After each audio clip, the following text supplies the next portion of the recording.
ఆమె ఎక్కే ప్రతి మెట్టు ఆమె కుటుంబం కోసమే. ఇక చూడండి, ఇక్కడ అలిపిరి దగ్గర, తిరుపతిలో అలిపిరి దగ్గర అట్లా మెట్ల గుండా వెళ్తూ ఉన్నది ఆ మహిళ. 1, 2, 3, 4, 5, 6 పైన వాటర్ బాటిల్స్, అంటే ఇక్కడ చిప్స్ ప్యాకెట్స్, ఇక చిన్న చిన్న వస్తువులు అమ్ముకోవడానికి ఆమె ఎత్తుకుంటూ వెళ్తుందంటే ఇక చూడండి ఎంత ఎంత పని చేస్తారు కుటుంబం కోసం మహిళలు. మామూలు పని కాదు, మామూలు కథ కాదు అసలు. ఇలా చూస్తే నిజంగా ఇక సోషల్ మీడియాలో ఈ ఫోటో వైరల్ అవుతూ ఉంది.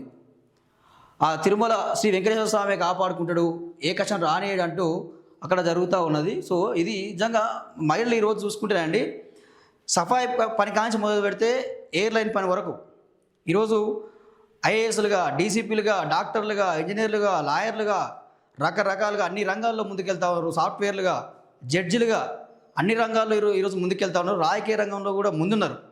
సో ఈ మహిళల సేవ అనేది చాలా మరవలేనిది. అక్కడ చూసుకుంటే ఇంటి పని, పిల్లలను చూసుకోవడం, అసలు నిజంగా వాళ్ళ త్యాగం అనేది చాలా గొప్పదైన త్యాగం వాళ్ళది.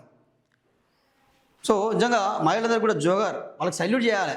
వాళ్ళ సేవకు మనం ఎంత చెప్పినా కానీ ఒక విషయం చెప్పాలంటే అండి, అక్కడ భర్త కోపం వచ్చి తిట్టినా, అత్తమామలు తిట్టినా, తల్లిదండ్రులు తిట్టినా కానీ భరించేది మహిళే మాత్రమే.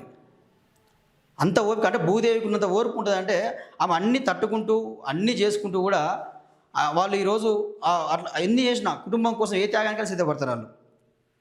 ఆ విధంగా ముందుకెళ్తారు. సో ఈరోజు నాకు పొద్దుగాల కూడా ఒక ఘటన, మార్నింగ్ పాలపాటికి వెళ్తా ఉన్నా, ఒక మహిళ, అంటే ఇక చిక్కేటికలు అని చెప్పి ఒక పెద్ద బుట్ట ఉంటుంది.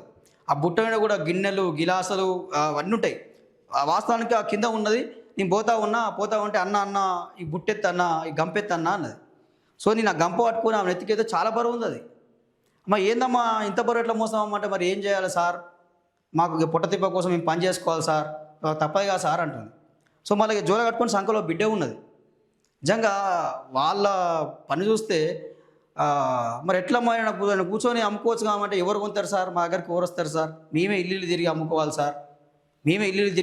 సార్, అని చెప్తా. నిజంగా ఆ మహిళల సేవ చాలా గొప్ప సేవ. సో మరొకసారి అందరికి కూడా ఇప్పుడు, ఎందుకంటే వాళ్ళు చాలా త్యాగం చేస్తారు, వాళ్ళందరికీ కూడా ఈరోజు మహిళా దినోత్సవం సందర్భంగా వాళ్ళందరికీ మరొకసారి జర్నలిస్ట్ రామన్నగా అందరికీ కూడా, ప్రతి ఒక్క మహిళలందరికీ కూడా, త్యాగమూర్తులందరికీ కూడా, కన్నతల్లులందరికీ కూడా మహిళా దినోత్సవం శుభాకాంక్షలు తెలియజేస్తా ఉన్నాను.